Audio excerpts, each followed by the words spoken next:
Hello, നമ്മുടെ എല്ലാ കൂട്ടുകാർക്കും നമസ്കാരം. നമ്മുടെ വീഡിയോ കാണുന്ന കൂട്ടുകാരോട് നമ്മുടെ ഈ രമേശിന് കുറച്ച് കാര്യങ്ങൾ പറയാനുണ്ട്.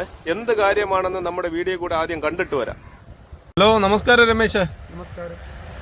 അപ്പോഴേ നമ്മളെ കട്ടിങ് വീഡിയോസ് ഒക്കെ നമ്മൾ ഒരുപാട് അപ്ലോഡ് ചെയ്യുന്നുണ്ടല്ലോ. അപ്പോൾ ഒരുപാട് കൂട്ടുകാരൊക്കെ ചോദിക്കുന്നുണ്ട്, രമേശിന് വേറെ എന്തെങ്കിലും ജോലി അറിയാമെന്ന് ചോദിക്കുന്നുണ്ട്. മത്സ്യം പിടിക്കാൻ പോകുന്ന ആളാണ്. മത്സ്യം പിടിച്ച ശേഷം സമയം കിട്ടുമ്പോൾ ഈ ജോലിക്ക് ഇറങ്ങും. ഇതിപ്പോ പിടിക്കാത്ത ദിവസങ്ങളിൽ മീൻ വെട്ടായിരിക്കും, അല്ലാത്ത ദിവസങ്ങളിൽ കടലിൽ പോകുന്ന ആളാണ്. ഓക്കെ. അപ്പൊ ഈ മീൻ വെട്ടാനായിട്ട് എത്ര മണി മുതലാണ് രമേശ് ഇവിടെ ഈ കട്ടിങ് തുടങ്ങുന്നത്? ഞാൻ ഒരു വൈകുന്നേരം 4 മണിക്ക് തുടങ്ങി 8 മണിക്ക് സ്റ്റോപ്പ് ആകും. അപ്പൊ അതിനു മുൻപ് മീൻ പിടിക്കാനാണ് പോകുന്നത്, കടലിലാണ് പോകുന്നത്. ഓക്കെ. അപ്പൊ ഫാമിലി ബാക്ക്ഗ്രൗണ്ട് ഒക്കെ എങ്ങനെയാണ്? മക്കളും 2 മക്കളുണ്ട്. 2 ആണാണ്. 5ൽ പഠിക്കുന്നു. ഒരാള് ഇപ്പൊ തന്നെ എഴുതുന്നുണ്ട്. എഴുതി നടക്കാൻ തുടങ്ങി. വീഡിയോ കണ്ടിട്ട് 1-2 നമ്മുടെ കൂട്ടുകാരൊക്കെ എന്തോ ഒരു സഹായമൊക്കെ രമേശിന് തന്നിട്ടുണ്ടല്ലോ, അത് എന്തൊക്കെയാണ് തന്നിട്ടുള്ളത്? ഒരു ഫാമിലി വന്നിട്ട് ഈ പിച്ചാത്തിയെ കുറിച്ച് കുറ്റം പറഞ്ഞപ്പോഴത്തേക്കും 3 സ്റ്റീൽ പിച്ചാത്തി എനിക്ക് സ്പോൺസറായിട്ട് തന്നു. ഒരു ഫാമിലി വന്നിട്ട് നമ്മൾ ഇവിടെ നിന്ന് വിളിച്ച് പറയും എന്താ മീൻ ഇവിടെ ഉള്ള എറണാകുളത്തുള്ള ഒരു ഫാമിലിയാണ് ചേച്ചി.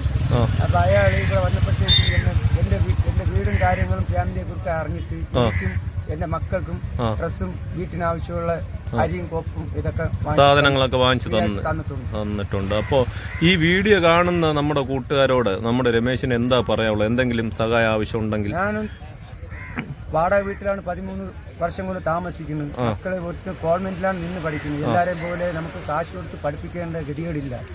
വാടക കൊടുക്കാനും മക്കളെ നോക്കാനും എന്റെ ഭാര്യയുടെ ചെലവ് നോക്കാനും എന്തെങ്കിലും ഒരു സഹായം ചെയ്യുന്നുണ്ടെങ്കിൽ ഇപ്പോൾ എന്നെ കമന്റ് ഇട്ട് വേറെ രീതിയിൽ ഇടുന്ന ആൾക്കാരും കൂടെ ശ്രദ്ധിക്കണം. നിങ്ങളാൽ കഴിവുണ്ടെങ്കിൽ 2 പിച്ചാത്തിയോ എന്തെങ്കിലും ഉണ്ടെങ്കിൽ എനിക്ക് എന്റെ വീട്ടിന് ആവശ്യമുള്ളത്. പിച്ചാത്തി എന്ന് പറയുന്നത് നമ്മുടെ കടപ്പുറ ഭാഷയാണ്. അപ്പോൾ അത് കത്തിയാണ് ഉദ്ദേശിക്കുന്നത്. കത്തിയായിരുന്നാലും ഇതുപോലെ സഹായിക്കുന്ന ഡ്രസ്സുകളായിരുന്നാലും നിങ്ങൾ എന്തൊരു തന്നെ എനിക്ക് എന്റെ ഫാമിലിക്ക് സഹായിക്കാൻ ഇരിക്കണമെങ്കിൽ അത് വലിയ ഉപകാരമായിരിക്കും. എന്റെ പൂജന മാർഗത്തിന് 2 മണിക്കൂർ വൈകുന്നേരങ്ങളിലാണ് ഇവിടെ ഇരിക്കുന്നത്. അത് കഴിഞ്ഞ് കടലിലാണ് പോണത്. ആ ഒരു ഇതിൽ എല്ലാം കൊണ്ട് എന്റെ വീട്ടിൽ ബുദ്ധിമുട്ടായതുകൊണ്ട് ഇവിടെ ഇങ്ങനെ ഇങ്ങനെ ഇരുന്ന് മീൻ കട്ട് ചെയ്ത് കൊടുക്കുന്നു. അപ്പോഴേ നമ്മുടെ വീഡിയോ കാണുന്ന കൂട്ടുകാര്, അപ്പോൾ രമേശ് പറയുന്നതെന്ന് പറഞ്ഞാൽ പുള്ളിക്കാരെ വാടക വീട്ടിലാണ് 13 വർഷമായിട്ട് താമസം. അപ്പോൾ നമ്മുടെ ഈ വീഡിയോ കാണുന്ന കൂട്ടുകാർക്ക് രമേശിന് എന്തെങ്കിലും സഹായം കൊടുക്കാനായിട്ട് ആഗ്രഹിക്കുന്ന കൂട്ടുകാരാണെങ്കിൽ നമ്മുടെ വിഴിഞ്ഞം കടപ്പുറത്ത് തന്നെ രമേശ് എപ്പോഴും കാണാം. ആരോട് ചോദിച്ചാലും രമേശിനെ കുറിച്ച് പറഞ്ഞു തരും. അപ്പോൾ നമ്മുടെ വീഡിയോ കാണുന്ന കൂട്ടുകാർ ദയവ് ചെയ്ത് രമേശിനൊന്ന് ഹെൽപ്പ് ചെയ്യാൻ നോക്കണം. കാരണം രമേശ് വളരെ ബുദ്ധിമുട്ടിലാണ്. അപ്പോൾ നമ്മൾ വീഡിയോസൊക്കെ ചെയ്യുന്ന സമയം രമേശ് പറയാറുണ്ട്, ചേട്ടാ എന്നെക്കുറിച്ചൊന്ന് നമ്മുടെ കൂട്ടുകാരോടൊന്ന് പറഞ്ഞു കൊടുക്കണം എന്ന് പറഞ്ഞിട്ടുണ്ടായിരുന്നു. അപ്പോൾ അതനുസരിച്ചിട്ടാണ് നമ്മൾ വീഡിയോ ചെയ്യുന്നത്. ഇപ്പോൾ രമേശ് മീൻ കട്ട് ചെയ്യുന്ന സമയം ഇച്ചിരി സ്പീഡ് കൂടുതലാണെന്ന് തോന്നുന്നുണ്ടോ?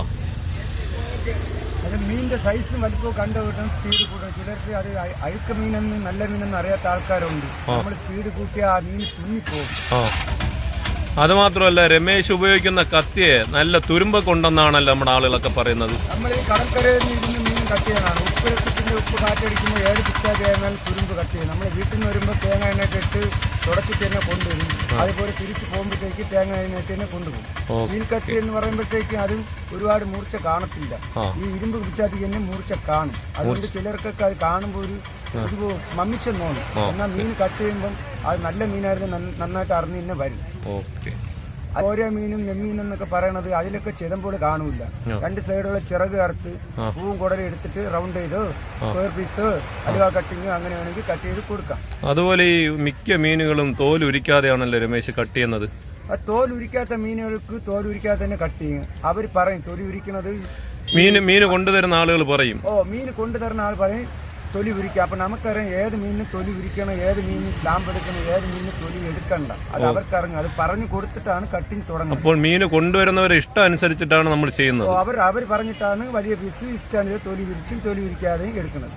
അവർ പറയാതെയും നമുക്ക് സ്ലാമ്പ് ഉരിക്കേണ്ട സ്ലാമ്പ് ഉരിക്കും.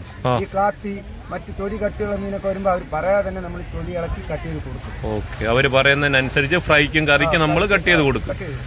ചിലർ 2 സൈഡ് മാത്രം അരിഞ്ഞു ഒഴിക്കും, തലയും മുള്ളും വേണ്ടെന്ന് പറയും. ചില ആളുകൾ 3-4 പീസ് മാത്രം മതി എന്ന് പറയും. 3 പീസ് 4 പീസായിട്ട് കട്ട് ചെയ്ത് അവർ ആവശ്യത്തിന് ഫ്രിഡ്ജിൽ വെച്ച് അവരാവശ്യത്തിന് വീട്ടിൽ വെച്ച് കട്ട് ചെയ്യേണ്ട രീതിക്ക് അവരുടെ ഇഷ്ടപ്രകാരം ചെറുതോ വലിയ പീസാക്കി അവരെടുക്കും. ഓക്കെ. അപ്പോൾ ഇതാണ് നമ്മുടെ രമേശിന്റെ ഇപ്പോഴത്തെ ഒരു അവസ്ഥ. നമ്മുടെ കൂട്ടുകാർ, വീഡിയോ കണ്ട കൂട്ടുകാർ രമേശിനെ പറ്റുമെങ്കിൽ ഒന്ന് സഹായിക്കുക. ഇല്ലാന്നുണ്ടെങ്കിൽ വീഡിയോ ഒന്ന് ഷെയർ ചെയ്ത് കൊടുക്കുക. ആരെങ്കിലും രമേശിനെ സഹായിക്കും എന്ന വിശ്വാസത്തോടു കൂടി നമ്മൾ നമ്മുടെ വീഡിയോ വൈൻഡപ്പ് ചെയ്യുകയാണ്. ഓക്കെ എന്നാ.